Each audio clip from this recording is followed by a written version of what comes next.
Cool. Oh, yeah. Okay. Hey, guys. So for those of you who don't know, my name is Russ. My real name is Nachum Russell, but nobody can say that, so I became Russ, and I love it. And this is my friend Bethany Johnson of Walking Dog Training out in Orlando, and I'm very excited to have her here tonight. A lot of you probably know Bethany. For those of you who don't, you should check her out. She has a lot of awesome online content, and that's how we met. We never actually met in person yet. This is the closest we've gotten to meeting in person, I think, right? Yes, which feels very weird because I feel like I have met you in person. Yeah. So that's one of the awesome things that I love about social media is getting to meet people like how we met, that we never would have encountered each other had there not been Instagram, had there not been Facebook. It's a pretty cool thing. Yeah, it's super cool. I mean, I've made some really good friends through Instagram, which is crazy. Yeah, it's funny to me because there's so much talk about like social media making people antisocial, and then imagine with what's going on now, if there was no social media, there would be no social life. So it's kind of like maybe it's not making us so antisocial. Maybe it's actually doing a lot of good things, and there's obviously not so good things in it, but there's a lot of good stuff too. Like we get to meet each other. I think that's awesome. Yeah, and I think it's just a big thing with what you focus on. Yeah. It's like if you follow people that make you feel bad, then yeah, you're not going to feel good about yourself. But if you follow people like you're just, going to want to work with your dog and just be so happy. So yeah. Yeah, it's very cool stuff. So for those of you who guys, if it's your first time watching the show, this is the second episode of it. I started the show just as a way of getting to know trainers and cool people and awesome people out there, and to introduce them to you guys and for us just to chat. So it's really no real structure to it. If anybody does have any questions or comments or topics that you do want us to discuss, feel free to throw it up in the comments and we'll try to get to it. We won't try, we will. But if not, we're just going to chat. So I have a question for you, Bethany, because I know you weren't always a dog trainer, just like none of us were always dog trainers. We all somehow started becoming dog trainers. And I'd love to know what got you into dog training. Oh, our dog Theo. So we adopted him as a puppy, and I had never known a dog could be like this, and he was just a terror, like awful as a puppy. And so we went back and forth of if we were going to return him to the shelter. We were crying and so I just decided to start researching dog training and see if I could help or how could I stop his awful behavior.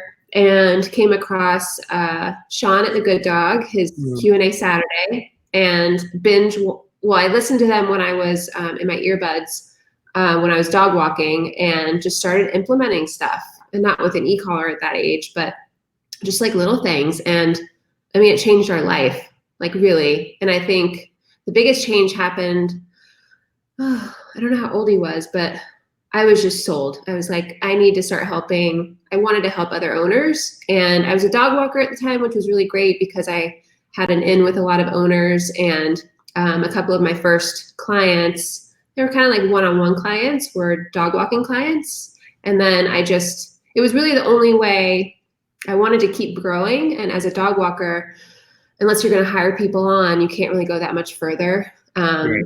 So dog training was kind of the next step, and then just started and slowly started doing more and more. I think it's a very cool, there's different, from the dog trainers I've spoken to, and obviously like we have an awesome community that we're part of, and we've networked with so many trainers, and it's really cool. There's different types of ways that we've gotten into this, and there's a special thing about the ones who've gotten into it from having their firsthand experience of having that wild child, right? And it's like, in a sense, you get to relate to the owners in a much stronger way than the average trainer might, or than somebody, I shouldn't say the average trainer because there's many trainers with this background, but then the trainer who just loves dogs or just loves animal behavior. But when it's something that you firsthand experience, you could not just like put yourself in that person's shoes. You were in that person's shoes. You were once that client, and you totally know what they're going through. And I think it's, for clients who are coming to somebody like you with that, it's a very great perspective to be able to have, because you know it, you were there. Like, and I'm sure the struggles are still there sometimes, because I know I have my wild child, and it's the struggles don't go away. It's just we learn how to deal with them. Yeah, well, one thing that I'm finding, and I can really relate to owners, which I love, is the owners that struggle the most, I feel like come out on the other side even happier. And I think it's that struggle that makes it so worth it, which is so cool because, I mean, there's nothing worse than feeling like you don't know what else to do besides take your dog back to the shelter or return your dog wherever you got your dog. And so I can relate. I get a lot of owners who, not a lot, but where it's like the last straw. Like, what else do we need to do? Let's send our dog to a boot camp kind of a thing. So yeah, it's really cool. It's a special perspective to have. Yes. I think that it's a very good one, and it's very useful that it's such a useful thing to be able to, in anything in life in general, when you could not just empathize, but also literally relate because you've been there, it's a much higher level of connection that you get to build. And when you have that, it's much easier for people to be receptive to what you're going to say as well. Yeah. Well, one thing I found is owners like when you tell them that you struggle. Yes. I used to think when I first started that, oh, everything has to look perfect. Like my dogs have to be perfect or perfectly trained. And what I started to find was that once I started sharing more of like the behind the scenes stuff or that my dogs are not perfect, they liked it. It like made it You put up a great video. I just was watching it like a couple of hours ago. I think you put it up yesterday, showing the not such good looking stuff. I don't remember how you titled it.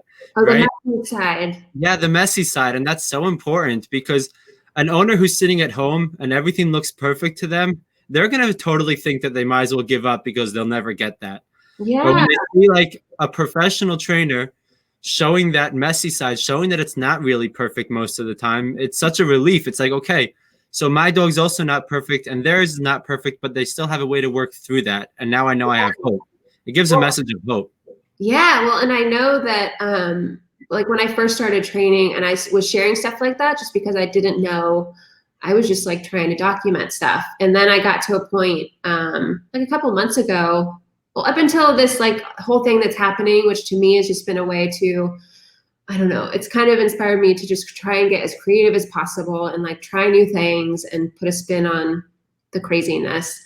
And it's made me want to go back to how I used to be, where I was sharing more behind the scenes stuff and the messy side and not just trying, I love making videos, but not just trying to show like the awesome part of it or like that after, you know? And I think that owners really like it. They like seeing the messy side, which is so the opposite of what I thought they would want to see, to be honest. Well, it's not like instead of proving, look what I can do, it's showing, look at the reality of the situation and that every dog goes through it, but look at what's possible if you work through it. And that's much more of a message of hope than just seeing a perfect picture at the end with no one knowing what's going on. Like here, Terry over said, people need to see the messy. Oh, it's yeah. Hi, Terry. Yes, I agree. Well, and I know for myself as an owner, I would want to see that. Like I started thinking, I wasn't seeing a lot of trainers sharing that side. I mean, like the before video, that's always like a lot of people do that, which is really cool. But I wasn't seeing like the messy middle part. And I was like, well, if I really wish that I was seeing it, I need to start doing that. And it's something I love about your content. It was, to be honest, part of an inspiration of why I wanted to really start this, because I think you put up a post a while ago. It was one of your nicely written with a good picture post. And it said something of the idea of like, if you want community, create the community, right? And it's if you want to see something, create what you want to see, because I'm sure other people want to see it too. And that's like in life in general, that's such a good one, because nobody's going to come and give it to you. Nobody's going to make it for you. Nobody's going to set it up for you. If you really think that that's what you would want to see, and other people want it too. And it's so real. Yes. Oh, I love that so much. Yeah. And the reality of the content that comes out of it for owners is so much better because it feels more authentic. And that's where that is authenticity. That's what people really are connecting with. More than the dog. That's what I think. Yeah, I know. Well, isn't that what this is called? No, what do you call this? I'm calling it Not Just Dogs. Because we don't have to talk about dogs. I feel like we always end up coming back to it somehow. But I love talking about like the social media side of things. Love. Like when I get a dog in, I'm like, how can I share this dog in a new way? Just makes me really happy. So you recently started coaching people with social media stuff, right? So I'm starting to do something. Well, so this is one of those things. It's like an idea, and I heard. I don't know if you know of Marie Forleo. Mm-hmm. Sure. Okay. And one thing she says a lot is start before you're ready, which is really Yeah, scary. I have that written down. I didn't know she said it. I have that written down, but I have it quoted from you because you wrote it in one of your stories, and I was like, I love that, and I wrote it down, and I didn't know that you had gotten it from her. So that's cool. Okay. Oh, that just gave me chills. But yeah, she says it a lot. And so I just had this idea because a lot of owners that I work with are women. And I also get a lot of messages from, not a lot, but like I get messages from people who want to get into dog training. And I just know through T3, it completely changed my life. And I remember after T3, I really wanted a mentor. And I was like really bummed out that a couple that I really wanted to kind of hang out with or do stuff with, it wasn't possible at the time. And so I just started thinking, like, as someone, what would I have really wanted? What did I want? And how can I create that for someone else? I haven't been a dog trainer for 20 years, but I don't think you need that to give advice. So yeah, I'm hoping that I can start something. It's still kind of in the works, but after talking to you, I'm probably going to work on it tonight. But yeah, I think that's really awesome, and I like what you said, that you don't need to be in it for 20 years to give advice, and like you don't need to be perfect to start teaching. You can teach with what you have now and continue learning more and teaching more. Yeah. I was watching somebody's Instagram live the other day because everybody's doing lives these days. Yeah. And he brought some random person on, like he brought one of his followers on just to chat live with him. And the guy was saying that he wants to become a dog trainer. But one of the big things that was holding him back was that his dog is still reactive. And it's the same idea really as what you're saying, but that idea of like, just because your dog still has issues doesn't mean you can't service somebody else who has other issues. And even the same exact issue. I mean, the stuff that I struggle with my own dog still are things that I'm helping other owners with all the time. And I think that's the beauty of it. Like none of us are perfect, but we're helping each other achieve more and to get to a better place. And the goal is never perfection in any of it. The goal is just to be better. No, and I think that is such a common thing that new dog trainers, because I thought it for sure, but I think the more owners you work with, the more that they just want to be able to relate to you. All they really want is for like a head start, of course, is good, but they know that they'll still struggle. It's just, I think it's inspiring to see other people who are experts, like doing what they do, like dog trainers, and they're relatable. I think that's nice. I think it's much less intimidating. For a long time, I felt like I can never speak about my Marley. Marley's my wild child.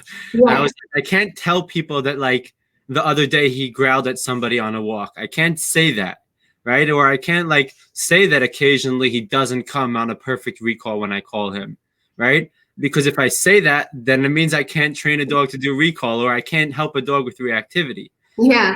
And like, the more that I actually have shown that and have spoken about it, and then spoken about how I worked through that situation or how it made me feel, or the struggle of me having to accept the fact that he's never going to be a perfect dog.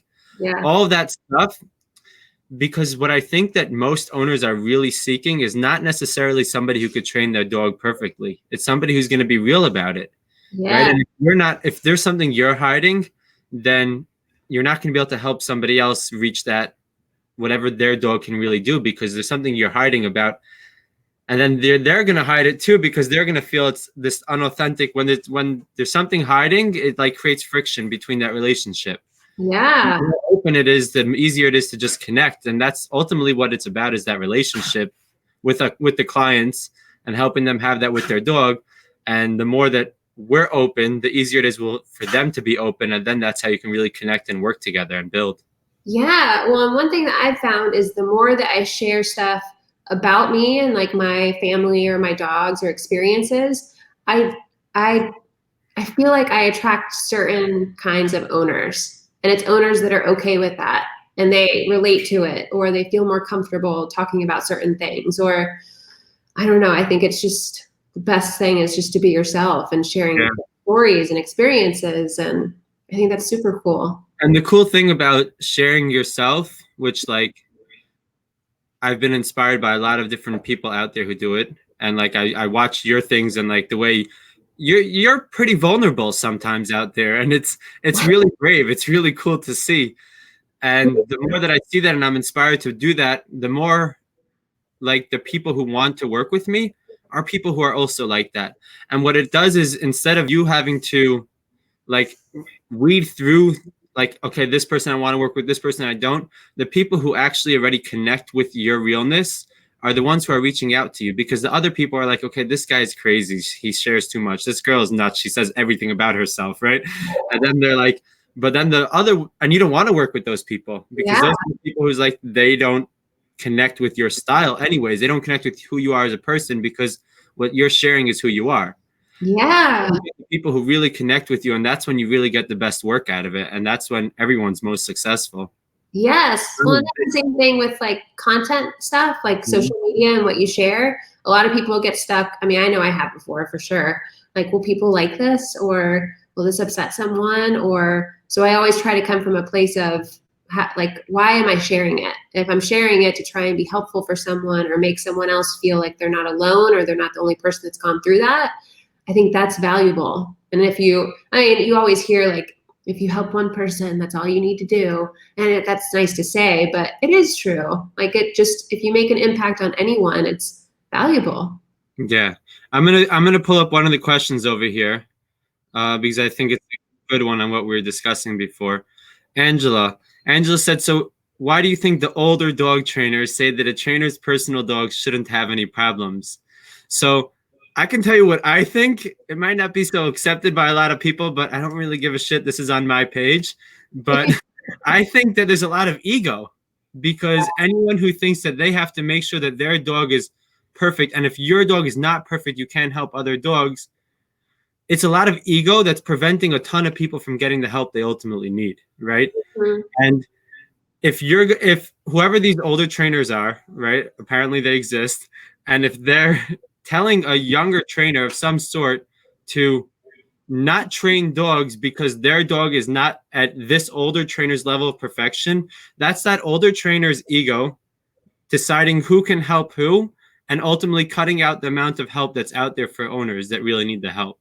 So somebody might be great at teaching dogs how to walk perfectly on a leash, and their dog might still be aggressive. Meaning there can be a person who they specialize in helping dogs walk on leash, and that's their thing, and they're amazing at it. While at the same time, their buddy at home is still dog aggressive, and the two have nothing to do with each other, because the random person who calls up and says, hey, my dog pulls me down the street every day and I hate walking it, doesn't care that your dog is aggressive. It cares about the fact that you can help it walk properly. And if you can get that for the client, then hell yeah. And if people are saying that you shouldn't be able to do that for this client who needs the help, they're allowing people to continue to suffer because of some ego. So that's what I think. It might be a little bit aggressive the way I said it, but it's just the way I feel about it. I'm passionate about it. Well, I even heard one time where someone, a trainer I was following, said, if you haven't had 10 years of experience as a dog trainer, you should not be able to call yourself a dog trainer, which to me is insane. It's like, it's not about, like, they're not, it's about owners. And if someone who, I mean, I have, 2.5 years experience of actual dog training full time, or not even full time. And I feel like I've helped owners. Like, that is the goal. So that's yeah. what matters in it. Like, ultimately, Angela, thanks for bringing up that question. Yeah, hi, Angela. Thank you.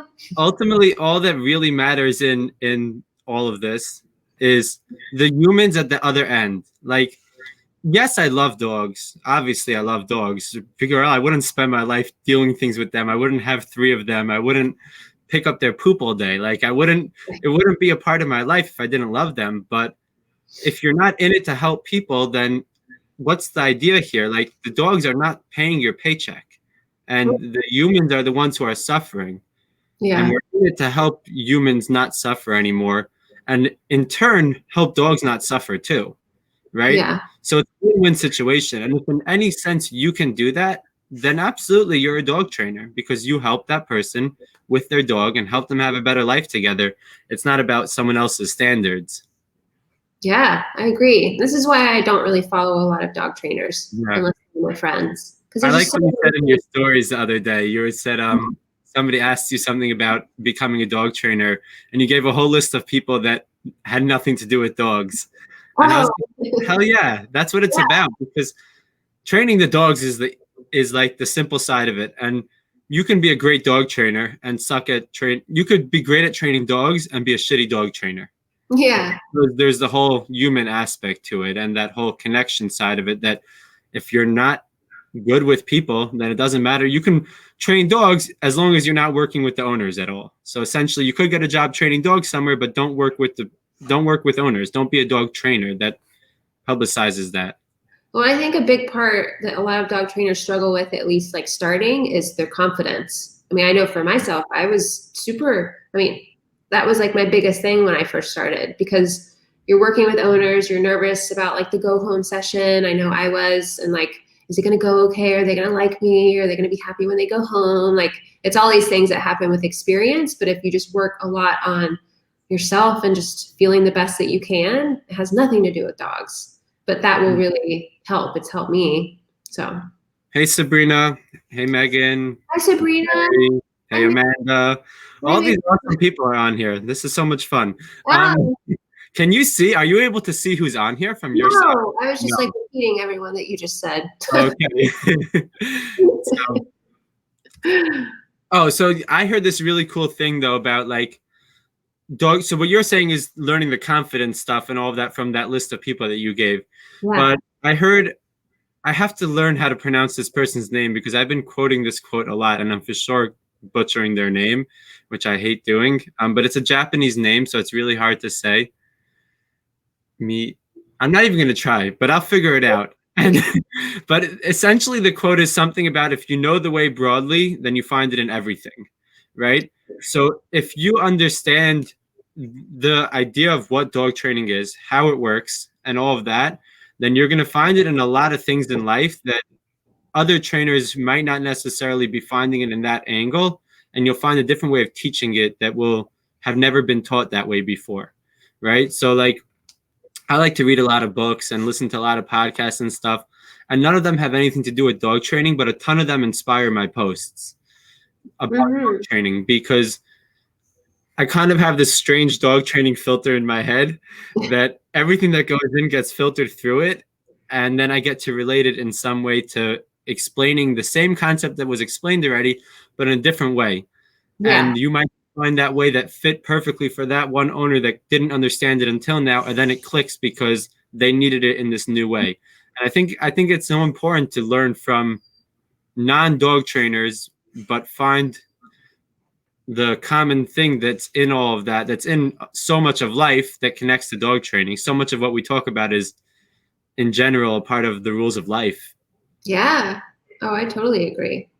Here. Real life dog training. I hear a dog that I'm training who's, I think, whining. You have two in now? Yeah. Bobby. Oh, he's not listening to me. Yeah, I have two, Blue and Olive. Olive is so freaking cute. With her legs. Yes. I've never seen that.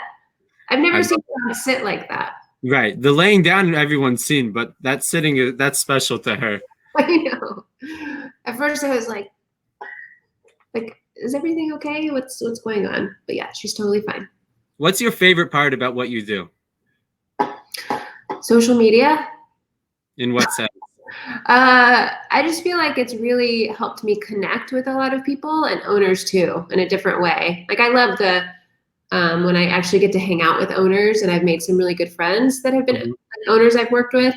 I think it just has like unleashed this creative side of me. It's like that I just never had before. Like I would share stuff when I was a dog walker, but there's just so many stories that I have from dog training. And so far, I haven't been training that long, but I really enjoy connecting with people through stories, and dogs have just kind of led me to that. And they've led me to so many people. And But it's really started with social media side of things. Yeah. I love that aspect of it all. Like the amount of cool people that I get to talk to because because I put myself out there in one way or another. So they then want to reach out and connect. And like it's a very cool thing to see how that builds over time. Like literally going from one follower who's like your friend because they followed you because they want to like support you or they feel bad. I don't know which one. Yeah. And then like eventually having this whole community online of people who like you consider friends and they're your people. And it's such a cool thing. I think the coolest aspect of it all is that it's all builds from, at least on my end, it all started from me taking that risk of like I'm gonna put myself out there and see what happens and see how it goes and hope that it works and like just do it. I remember when you first started doing stories. I don't know why. I feel like I started like my social media presence, I guess if you want to call it that, at T3. Yeah. Because so actually Julie and Josh, yeah. So they were doing videos at T3 and they were like asking other trainers who were there to come like answer a question in their video.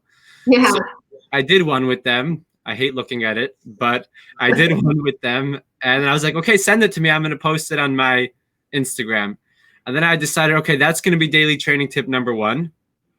And I'm going to do a daily training tip every single day for a full year and not miss a day. And I decided to do it like that because I was like, I know I can take pictures and write something up, but I want to challenge myself to actually be myself on camera and be forced into it, right? Yeah. Because admit to it that like I can't miss a day, then I can't miss a day. So I did that for a full year of those daily training tips. I remember at day 365, I was like, finally, I can just put up a picture again and forget about this. And at that point, I loved it already. And like, I got really comfortable on it all. And super cool. But to me, that was like that start of how I got to connect with people because people saw me every single day. And then it builds that connection when you're real, when you're part of their presence. Angela, you missed my daily training tips. That's so nice. I have daily training tips, just not with my face. And now I call them daily training thoughts. So it's the same thing. Oh, I love it. Yeah, that's my favorite part is just creating stuff based on like different dogs. Yeah. And also trying to make it helpful for owners, but you know. Your storytelling side of it is a lot of fun because it makes it very different. Thank you. Than like, here's how you teach a dog to sit. And it's like anyone can find 1,000 videos on that. Yours is so much more exciting. Like we all know what you're doing by now for the most part. Most people know, like, and if they want to know the how-to side of it, like it's there, it's all out there. I think you even have how-to videos. Yeah. Yeah.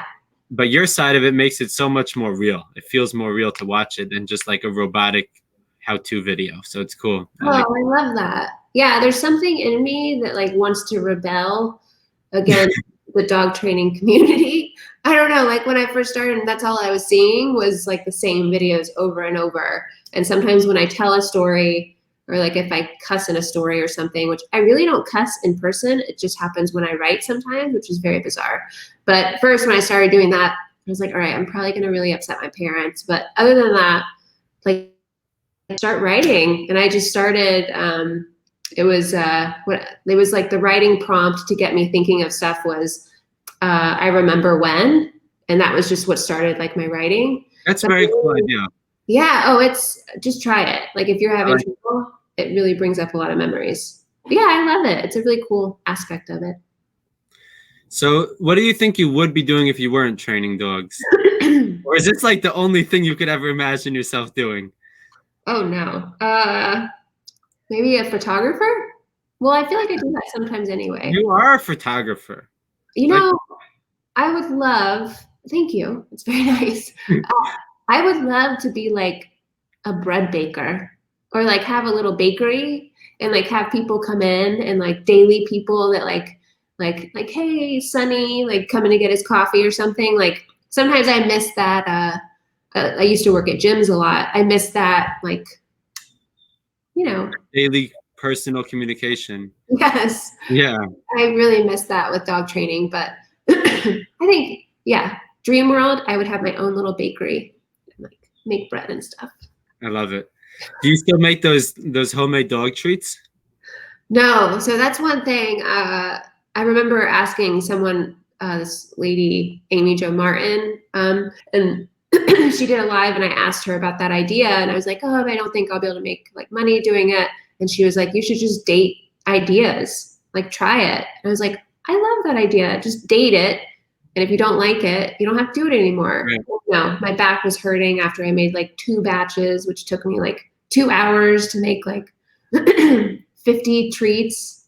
It's just, no. I love that idea of dating an idea. It's like, see how it goes, try it out for a bit. If it doesn't work, break up with it and move on and try another one.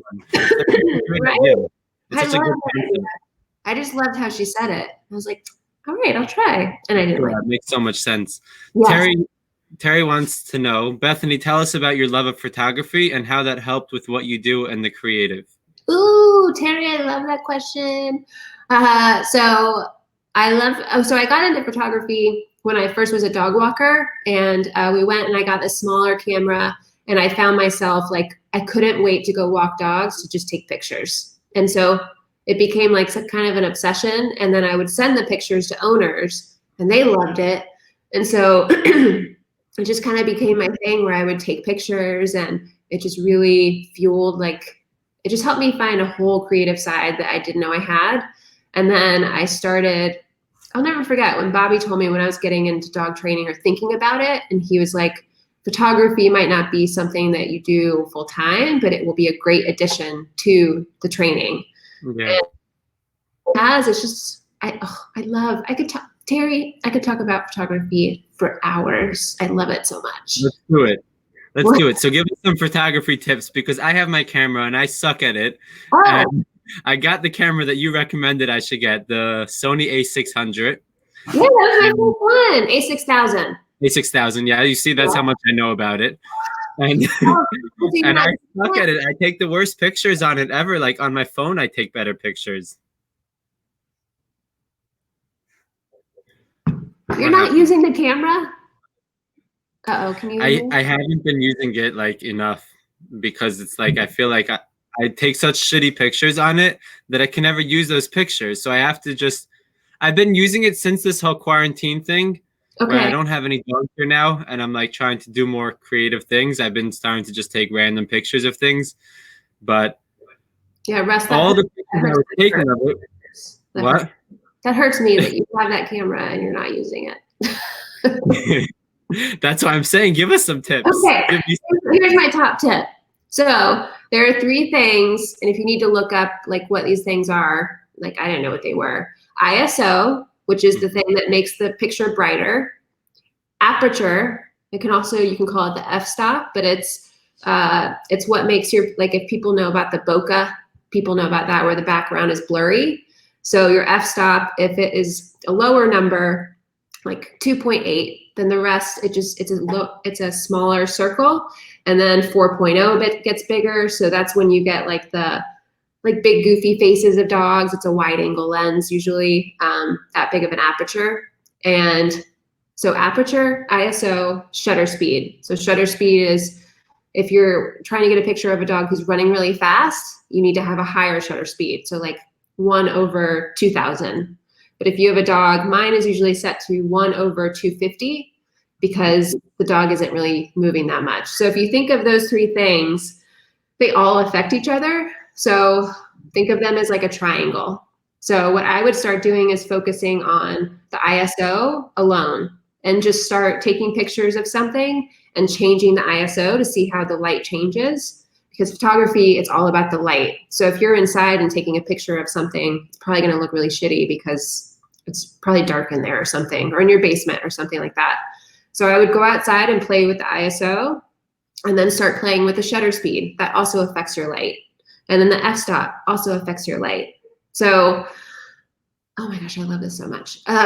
So I would just focus on one at a time. Like when I first got into it, I took a local photography class, and I ended up taking 3 of them with the same teacher because I loved it so much.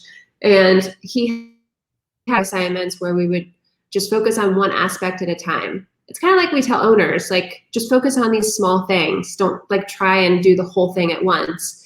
And so with pictures, if you just start to see how light affects things, then you start to see like what your settings should be or for something, or like if you have a dog in a doorway and you're taking a picture, you'll start to know that the ISO can be this and this, but they all affect each other.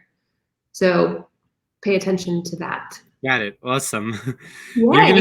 You're gonna see pictures from my camera because now I have time to do it because I don't have any dogs coming in right now. Yes. You're gonna love it. Oh my God. Creative things to let my mind do things instead of focusing on other things. So that's gonna be a good one for now. Yeah. Oh my gosh. So excited. Lauren said. Hi, Lauren.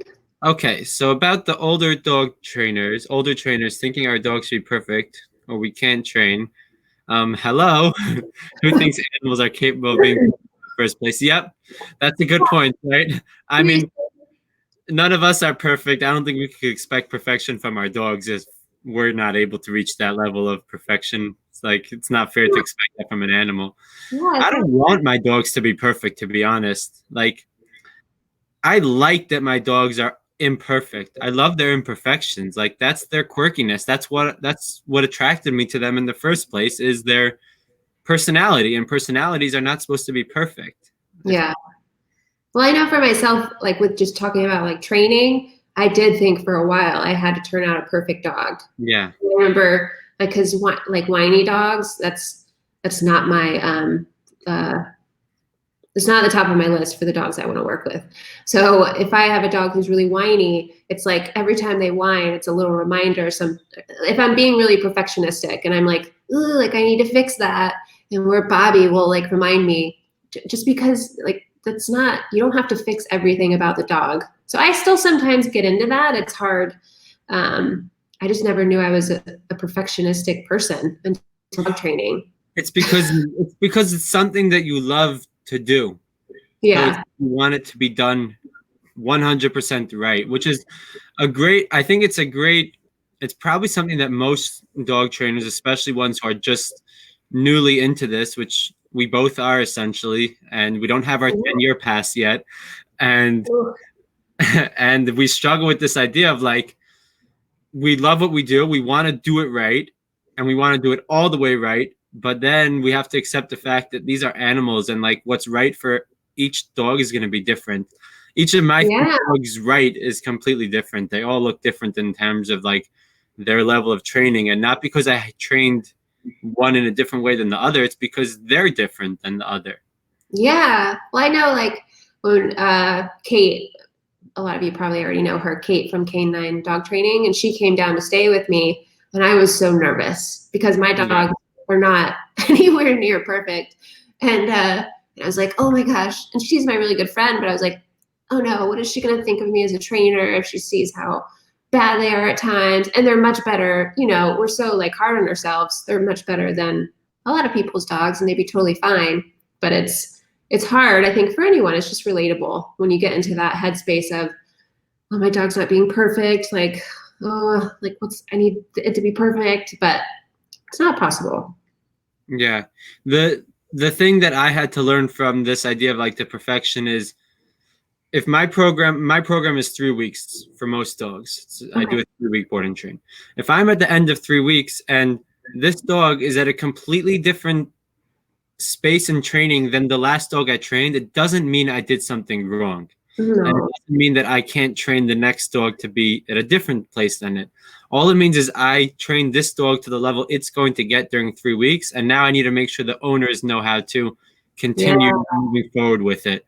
Yeah.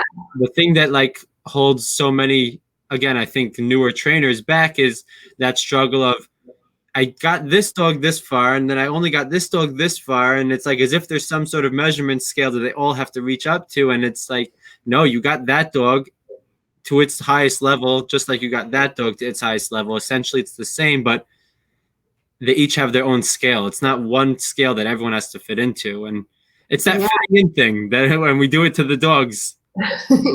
Yeah, well, and I know I just had someone who was like, I saw you do this with that dog. That's this, like, I want my dog to be just like that. And I was like, okay, well, one thing I've learned from working with owners, the more owners that I work with, the more confident I feel being completely upfront. Because in the beginning, I was like, I don't want to turn anyone away. Like, I want to be super nice. Where what I found is they usually respect when you're just upfront with them. And I was like, okay, I know you want that, but all dogs are so different. Like, I don't meet any of the dogs before training usually. So the first day is the first time I meet them. It's kind of like a fun surprise. Well, hopefully it's like fun surprise. It's just, you never know. I think that's where the experience comes from. It's like every dog teaches you something new, and owners. And I think from an owner's perspective, when a trainer calls them up and says, hey, like, your dog is not like that dog. Your dog is not going to necessarily do what Mitzi did, right? And like, at first it might be like, well, I really wanted that. But then when you really explain to them, they're going to be like, wow, this trainer really took the time to get to know my dog, right? And they didn't say like one size fits all. It's like, no, this is actually personalized. She actually cares about my dog and my dog's personality and what my dog can do.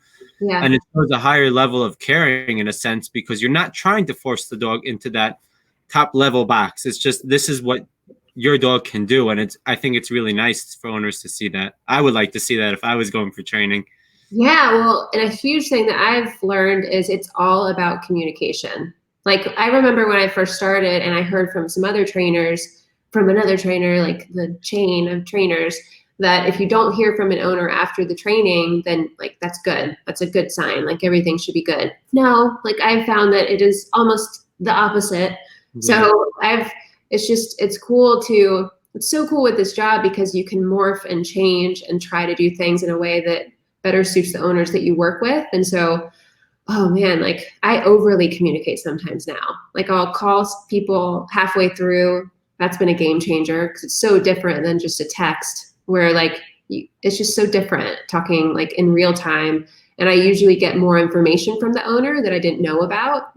And there's always that stuff they hold back. Always. And it's always like, what? Really? Oh, and it's usually something either that I need to work on more or like a goal that they have or something, or, oh, all the time. And I was like, oh, so it was great. And it makes me feel good. But yeah, it's all about communication. Since I had this, before we went live, I was telling you about how, excuse me, I had a dog that was here for 3 weeks, pre-New York lockdown and shutdown.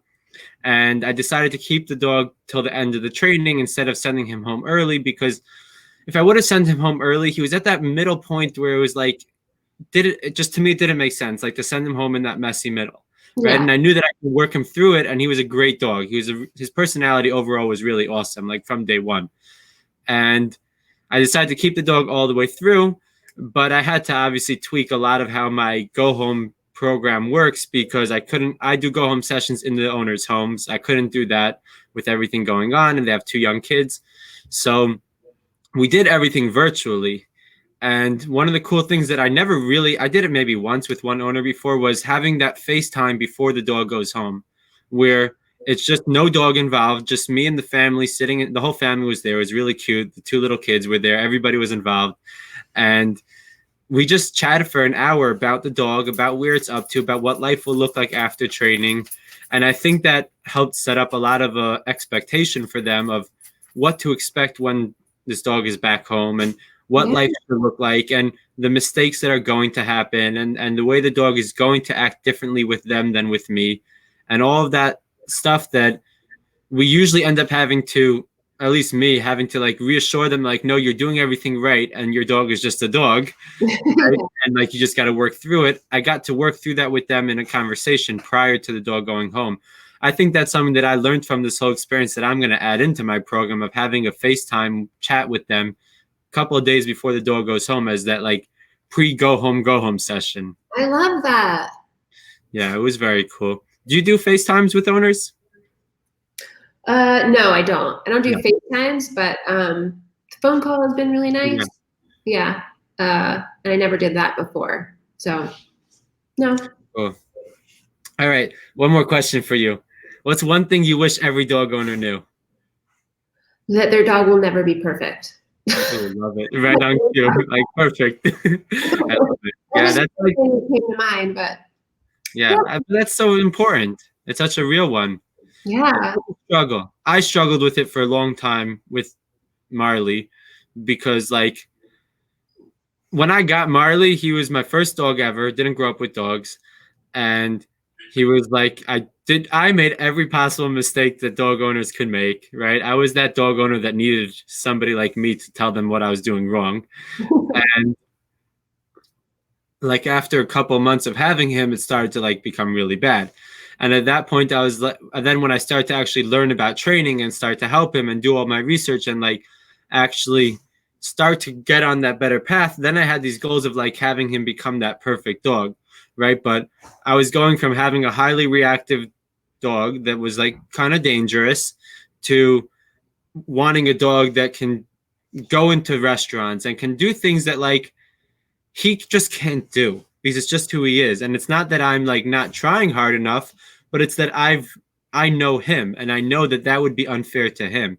But for Yeah. me, I struggled for a long time with that idea of wanting Marley to be perfect. And like, it's a hard one for so many owners. We all have that image of the perfect dog that we think we have to achieve. Well, and I think a lot of owners nowadays, they follow a lot of trainers on Instagram. And the Yeah. more people that they follow, it's just human nature. They compare their dog to other people's dogs.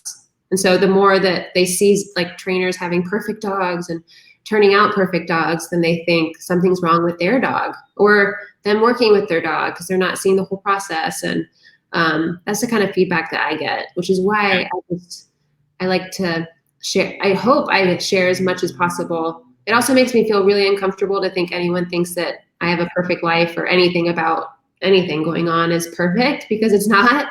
So I'm like, let me tell you this story about this awful thing that happening, that makes me feel more normal. Yeah. I think that if this is like to every dog owner out there who might watch this or listen to this, like if you're following, and this doesn't just go for dog training, but we happen to be talking about dog training, but if you're following anyone on social media that makes you feel like not enough or makes you feel like your dog is not good enough, is an easy way to deal with that issue. Click the unfollow button and move on. Mm-hmm. Because the cool thing about social media is that we get to choose what we watch and what we see and what we wake up to and like what community we want to be part of in that virtual world. And if every time you're going to it, what it makes you think is like that my dog is not good enough and my dog has to be perfect and I wish my dog was like that. It's great to have aspirations, but focus on, is it actually a goal and an aspiration, or is it actually just making me feel shitty? Yeah. And many times it's just making people feel shitty. And if that's the case, just move on, unfollow. I've also done that. Like if I'm in one of those modes where I'm feeling like um, insecure, like I'm just having one of those moments or something. Even sometimes when I'm following a friend and they're like doing awesome things, and I'm like, oh, this makes me feel really shitty. So I like mute them for a little bit. Yeah. As long as you don't see it, no matter who it is, it doesn't mean that you're a bad friend or anything. It's just do what is best for you, and it really makes a big difference.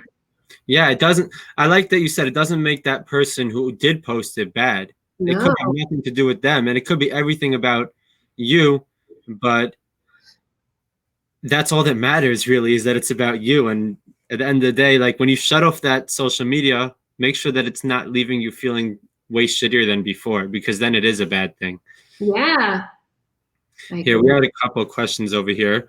Christina asked, what sort of thing does one need to become a trainer? Like what kind of insurance or LLC? You wanna touch on that one? Bobby, where's Bobby? Where's my CFO? So I had an LLC from my dog walking business. Honestly, does one need to become a trainer? Start training dogs? Yeah. I don't know. I honestly think that kind of stuff, it is important, of course, but I think sometimes that can hold people back from just starting. Like were we talking on here about or before? Start before you're ready. Yeah, like, that was on here. With dogs. If you're waiting for this kind of stuff, that can come later. But I think just getting your hands on dogs and just starting and like reaching out to a friend and asking if you can train their dog for free so you can start sharing like videos or something. I think that you can do now.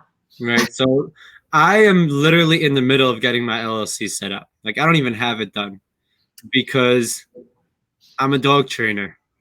And like the government will recognize that as soon as I sign the paper. That's not a big deal. You don't need, and I'm not saying people should do business illegally at all. But what I am saying is that in order to like become a dog trainer, you need to be able to train dogs and you need to be able to help owners. And everything else is secondary to it, really. What do you think about, like, because I get this question sometimes, and about what kind of certificates do you need for to become a dog trainer? That you can help an owner have a better life with their dog. We should get that certificate. We need to like start giving that out to people. Yeah. Whenever I get asked that, I'm like, you don't, like, experience with dogs happens from working with dogs. Yeah. Like you can have all the certificates in the world. I want to see that you can have, and I don't want to just see that you can help train a dog. I want to see that you could help an owner have a better life with their dog. Mm-hmm. Because that's ultimately what the market needs, right? Dogs without owners don't need training. Like dogs that are just living in the forest, they're not looking for training. They're fine, right? It's the dogs that have owners the owners' lives are not good because of the dog's behavior, and in turn, the dog's life is not as good as it could be. Those are the dogs that need training. So we have to be able to, yes, train dogs, but how can you help an owner? That's ultimately, to me, what it boils down to. And like certificates don't prove any of that. No, I think initially you need, what was I going to say? I think confidence really helps, because I think a lot of people get stuck in, I need my website to be good, which is really helpful. I mean, when I got my website, I waited for a while and I was like, this is a game changer. I don't have to like type stuff out to everyone anymore and stuff like that. But I just think you just got to start getting your hand on dogs. Start to build experience. And if you don't have owners to work with, everyone lives somewhere near a shelter. Go in and volunteer just to be around dogs. Even if you're not actually training them, just being around dogs and handling dogs will give you experience that a lot of other people don't have, and you'll be able to learn a lot from that. Amanda wants to know, hey, Amanda, how many hours a day do you spend on social media? Ooh, I don't know. I don't know either. I don't set a timer or anything. Yeah. It's just kind of part of what I do. So yeah, I mean, well, for me, I do dedicate like 1 or 2 hours in the morning to creating one post. So if it's like one of those graphics that I do, I like to have the dog I'm working with on plate, like doggy meditation, which owners love, by the way. And I just drink my coffee and get creative. So I do that in the morning.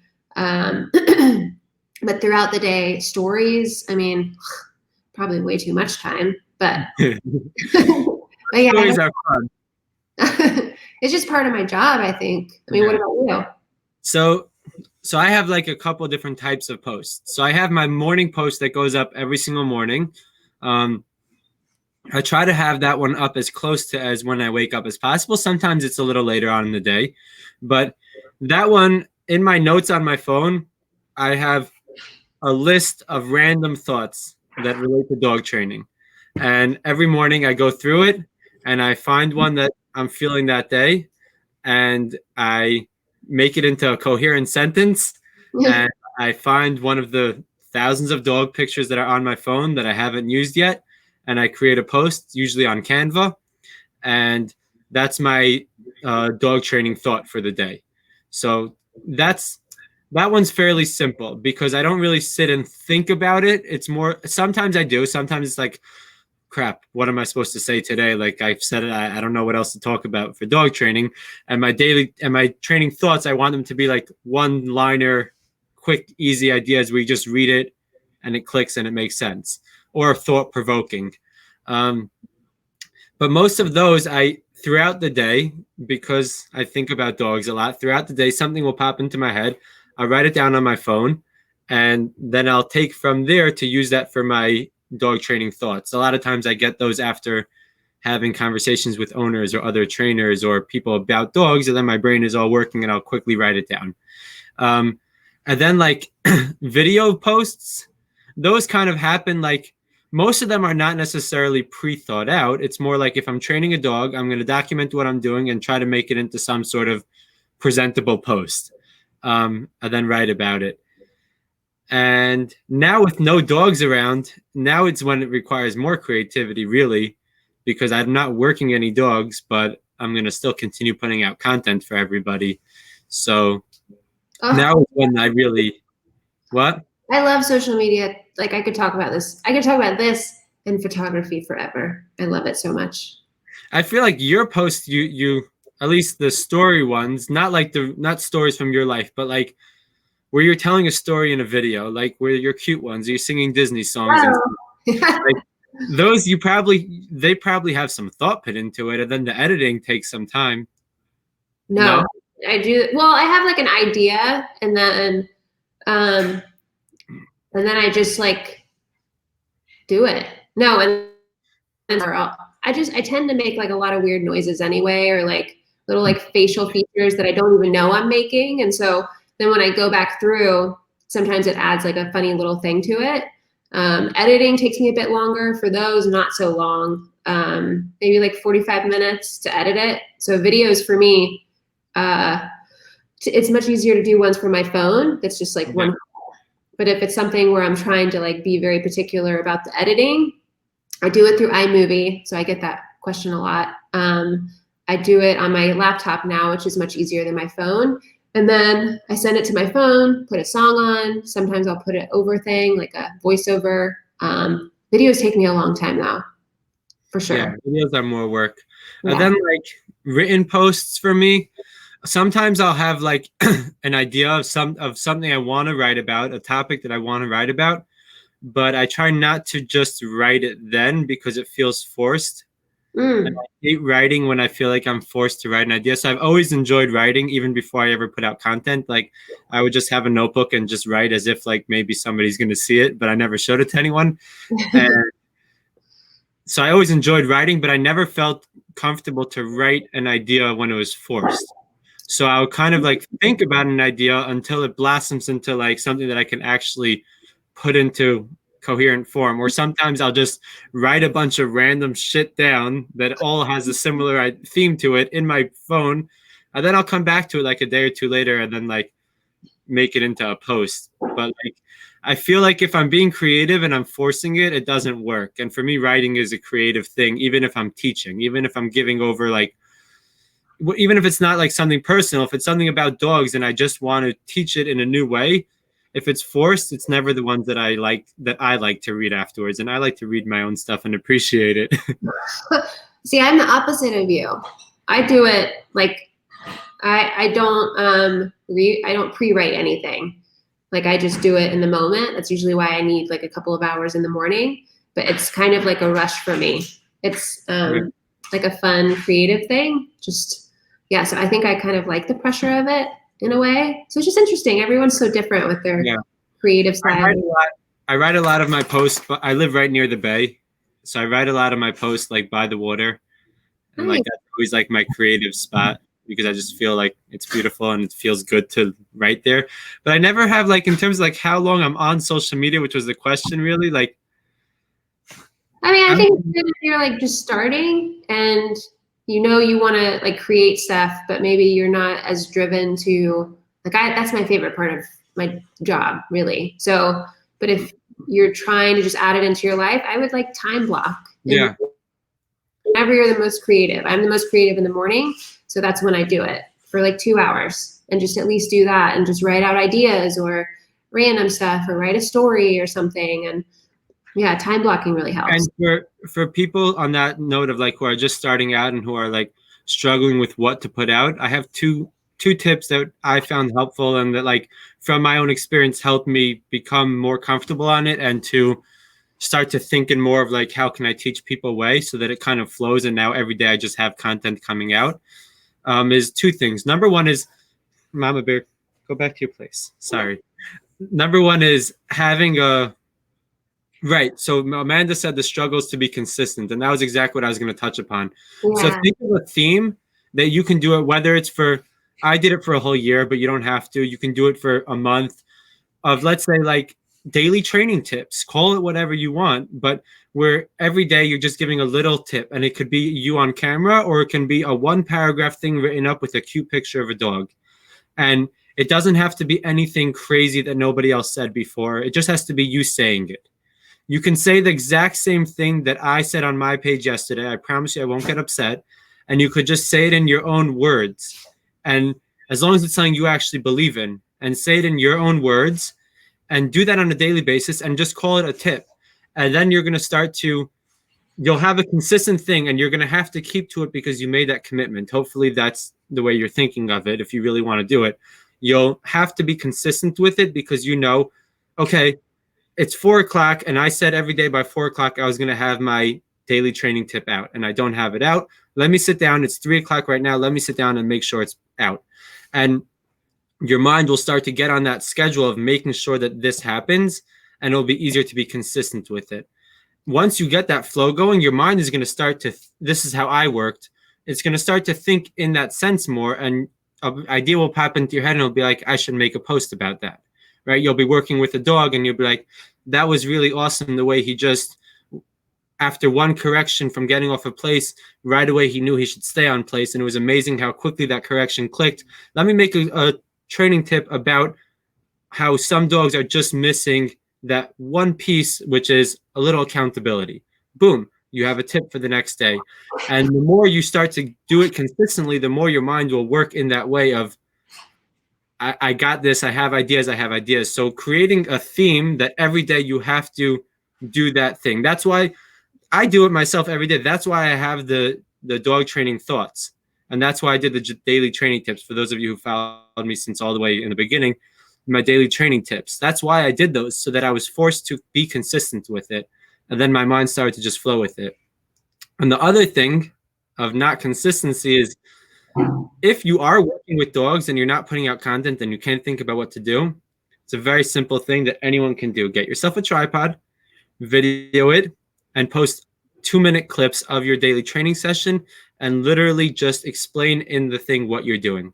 So if you think you're not creative, which you are, but that's a different discussion. If you think you're not creative, then document instead of creating.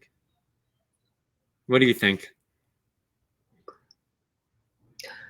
For me, I think a big driving force for like creating stuff is reminding myself of why I want to share in the first place. Because I think it's a really easy thing to get stuck in, is like, I heard someone say this, like analysis paralysis. Like, what should I post? Like, that's not good enough. What should I do? What should I write about? And just if you get clear about why you're sharing, like for me, it's, I want to help owners live a better life with their dog. And it's like, so then all these kind of ideas come to me. But if you just get clear about that, like, why do you want to share? Like, some people want to get another reason for sharing is to attract certain clients to you. Like, right. What kind of an owner do you want? So maybe share stuff that you could relate to an owner on or something. Just getting clear about your why really helps me. Have you read Start With Why? No. Great book. You should read it if you're focused on your why, by Simon Sinek. I think that's how you pronounce his last name. Him, yes. Yeah, it's a great book. I didn't read it, but I listened to it. Like, I like to listen to books, and it's a great book on that topic of Start With Why. Okay. Let's see what Melissa says. It's one thing I struggle with, saying things that haven't already been said, but you're so right. Yeah, I think that there is nothing, okay, I don't think there's too much out there that hasn't been thought about in terms of like how to train a dog, because essentially it's not rocket science. I don't think that you're going to sit and think for years about an idea, and all of a sudden you're going to come up with a brand new thing that nobody's ever done to train a dog before. But what you're going to do is think of your way of doing what's been done before. And that's why clients are going to want to work with you as opposed to with me, because I do things Russ's way, Bethany does things Bethany's way, and Melissa, you'll do it your way, and that's what's going to attract the right people to you. And there's so many dog owners out there, and every dog owner is an individual, and they're going to be attracted to the person behind the message, not necessarily the technique. Yeah, I love that. All right, it's cool stuff. Bethany, Melissa said thank you to you. Oh, hi, thank you. Okay, cool. So it's been about an hour, so we're gonna wrap it up. I want to I want you to let people know how they can find you if they're interested in following you on social media or working with you or anything like that. So walking dog training on Instagram really is where I share the most. I don't share as much on Facebook, but it's all at walking dog training. Yeah. Cool. And she has an awesome website. Your website is really cool. I was looking at Thank it you. before. I didn't do it, but I paid. Well, well, it looks your style. So whoever did it did a good job of. Amazing. Launch Bay Creative, and they work remotely, so they are the best guys ever. So, yeah. There. Oh my gosh, you're so fancy. Isn't that cool? It's so nice. I think I could scroll through it while we're on it. Okay, guys. So whoever wants to check out Bethany's work or her website is at walkingdogtraining.com. She's in Orlando, in Florida. Yes. So Orlando peeps, hit her up. And whoever's not in Orlando but wants really awesome content that's been very inspirational to me and a lot of other people, follow her on Instagram and Facebook. But Instagram is where it's at because we get the stories, and stories are fun. So check her out, guys. It's been a lot of fun. I hope wherever you are, you're staying safe, you're staying healthy, you're staying positive. Remember to be kind, be gentle to each other, and be gentle to yourselves. Love you all. Bye.